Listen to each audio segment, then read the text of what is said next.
2 সেকেন্ডে যে কোনো মৌলের পারমাণবিক ভর নির্ণয় করা সম্ভব।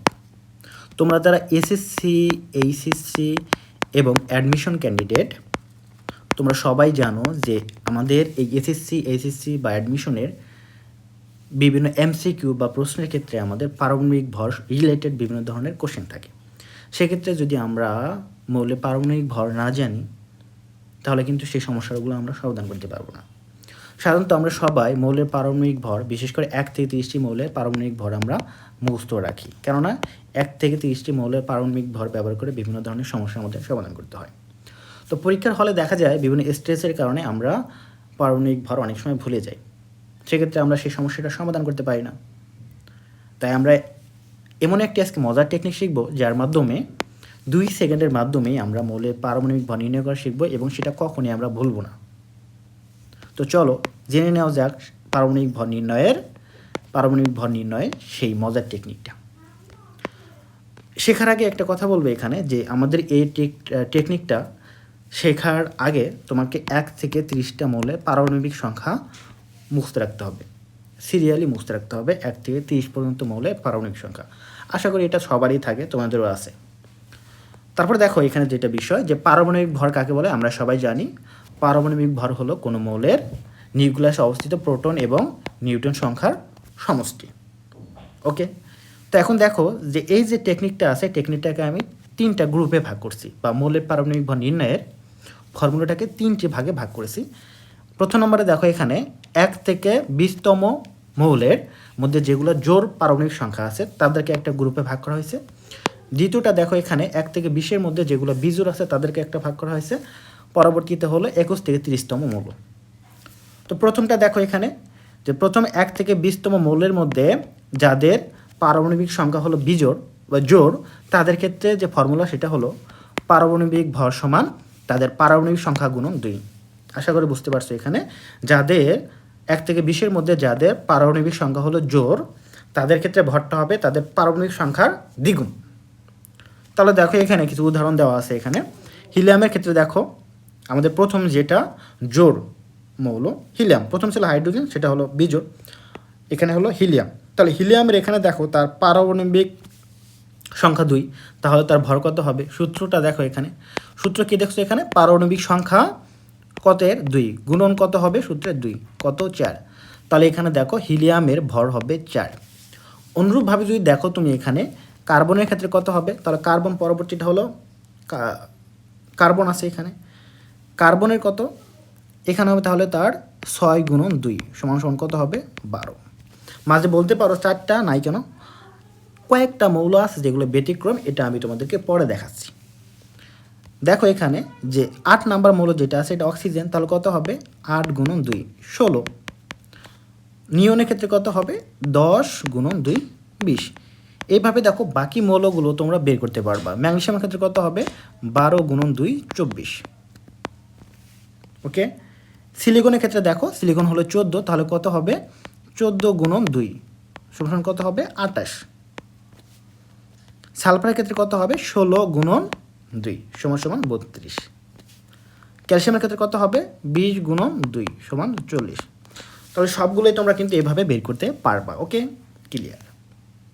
তো এখন বেজোরের ক্ষেত্রে কি হবে? পাশে দেখতে পাচ্ছ যে বেজোরের ক্ষেত্রে যেটা সূত্র সেটা হলো পারমাণবিক সংখ্যার সাথে আমরা 2 গুণ দিব, অর্থাৎ পারমাণবিক সংখ্যার দ্বিগুণের সাথে 1 যোগ দিতে হবে। আশা করি বুঝতে পারছো। এখানেও কিন্তু পারমাণবিক সংখ্যার সাথে 2 গুণ ছিল, অর্থাৎ পারমাণবিক সংখ্যার দ্বিগুণ, আর এখানে হলো পারমাণবিক সংখ্যার দ্বিগুণের সাথে 1 যোগ। কাদের ক্ষেত্রে হবে এটা? যাদের পারমাণবিক সংখ্যা হলো বিজোড়। তাহলে দেখো এখানে প্রথমটা যদি বলি আমরা লিথিয়াম, হাইড্রোজেনটা কিন্তু এখানে রাখি না, এটা ব্যতিক্রম, এটা পরে বলতেছি তোমাদের। লিথিয়ামের ক্ষেত্রে কি হবে?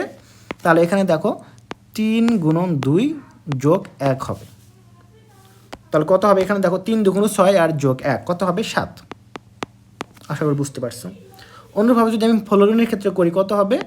9 গুণন 2 যোগ 1, তাহলে কত হবে এখানে বলো তো? 9 2 18 আর 1 19। যদি অ্যালুমিনিয়ামের করি তাহলে কত হবে? 13 গুণন 2 কত হবে? 26 যোগ 1 27। তা আশা করে বুঝতে পারছো। এভাবে তুমি সবগুলো করতে পারবা। পটাশিয়ামের ক্ষেত্রে যদি তুমি করো তাহলে কত হবে? 19 2 কত হয় 19 দুগুণ হয় হলো 38, তাহলে 38 যোগ 1 39। তো আশা করি বুঝতে পারছো, এভাবে তোমরা জোড় এবং বিজোড় পারমাণবিক সংখ্যা বিশিষ্ট 1 থেকে 20-এর মধ্যে যে মৌলগুলো আছে সবগুলোর ভর বের করতে পারবা। তারপরে দেখো এই যে 1 থেকে 20-এর মধ্যে দেখো আমরা কিছু মৌল স্কিপ করে গেছি এখানে, সেগুলো হলো আসলে ব্যতিক্রম। তো ব্যতিক্রমগুলো একটু শিখব। দেখো ব্যতিক্রম হলো নাইট্রোজেন আর ক্লোরিন। কথাটা খুব মনে রাখতে হবে, ব্যতিক্রম হলো নাইট্রোজেন আর ক্লোরিন। এটা এভাবে কেন লিখলাম, দেখো ব্যতিক্রমে হলো বেরিলিয়াম, হলোতে হলো হাইড্রোজেন, নাইট্রোজেনে হলো কি নাইট্রোজেন, আরতে হলো আর্গন। এখানে কিন্তু এবং বলা যাবে না, মনে রাখবা আরতে আর্গন, আর ক্লোরিনে ক্লোরিন নিজেই। তাহলে এখানে আমাদের কয়টা মৌল বলো তো? এখানে আমাদের 5টা মৌল আছে যেটা ব্যতিক্রম। তাহলে এটা কি হবে? দেখো আমাদের যেটা নিয়ম ছিল সেখানে দেখলাম আমরা জোড় হলে তাদের পারমাণবিক সংখ্যার দ্বিগুণ হবে, বিজোড় হলে পারমাণবিক সংখ্যার দ্বিগুণের সাথে এক যোগ হবে। ওটা এখানে উল্টায় দাও। দেখো এখানে বেরিলিয়ামের ক্ষেত্রে সে হলো জোড়, তাহলে কত হবে? এখানে উল্টায় যাবে, 2 × 4 সমান কত হবে? 8। এটা ছিল আমাদের জোরের নিয়ম, বাট এটা ব্যতিক্রম হয়ে যাবে, এই জন্য আমরা একে এক যোগ দিব, কত হবে? 9। আশা করি বুঝতে পারছো। পরেরটা হলো হাইড্রোজেন, এটা একটু ব্যতিক্রম। এটা কেমন ব্যতিক্রম? আমরা জানি হাইড্রোজেনের নিউক্লিয়াসে কোনো নিউট্রন থাকে না, তাই তার প্রোটনটাই হবে তার ভর, এবং দেখো এর ভর হবে 1, হাইড্রোজেনের ভর হবে 1। নাইট্রোজেনের ক্ষেত্রে 7 পারমাণবিক সংখ্যা আমরা জানি 7। তার ক্ষেত্রে যেটা হয় দেখো সে হলো অযুগ্ম অর্থাৎ বেজোড়। বেজোড়ের ক্ষেত্রে যেটা নিয়ম ছিল সেটা হলো দ্বিগুণের সাথে 1 যোগ। তাহলে কী হবে? এখানে দ্বিগুণের সাথে 1 যোগ হবে না, এখানে দ্বিগুণ হবে শুধু। 7 × 2 = 14। বুঝতে পারছো? অর্থাৎ ব্যতিক্রম হলো এটা। আর্গনের ক্ষেত্রে দেখো এই যে শেষের দুইটা, এখন এই দুইটা তোমাদের একটু মনে রাখতে হবে, আলাদা করে মনে রাখতে হবে। তাহলে তোমরা এখানে যে ব্যতিক্রমভাবে তোমরা মনে রাখবা যে আর্গনের ক্ষেত্রে হবে হলো এখানে 36 না হয়ে আমাদের হয়ে যাচ্ছে এখানে 40, এটা ব্যতিক্রম। আর ক্লোরিনের ক্ষেত্রে দেখো এখানে যেহেতু অযুগ্ম ছিল, তাহলে কি হওয়ার কথা ছিল? এখানে আমাদের দ্বিগুণের সাথে 1 যোগ হওয়ার কথা ছিল, তাহলে সেক্ষেত্রে হতো 17 × 2 = 34 যোগ 1 35। কিন্তু এখানে একটু আমাদের ব্যতিক্রম, সেটা কি বলতো? এখানে 0.5 যোগ দিতে হবে, তাহলে কত হবে আমাদের? 35.5।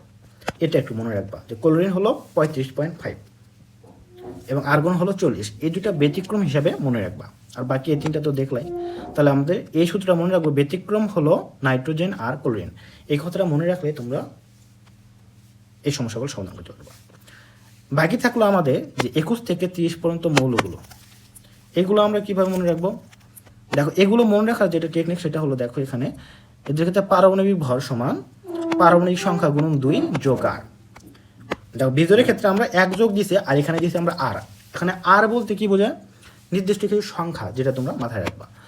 আমাদের সবার কাছে দেখা যায় যে 21 থেকে 30 পর্যন্ত মৌলগুলোই এটি ইম্পর্টেন্ট, এইগুলোর আমরা ভর মনে রাখতে পারি না।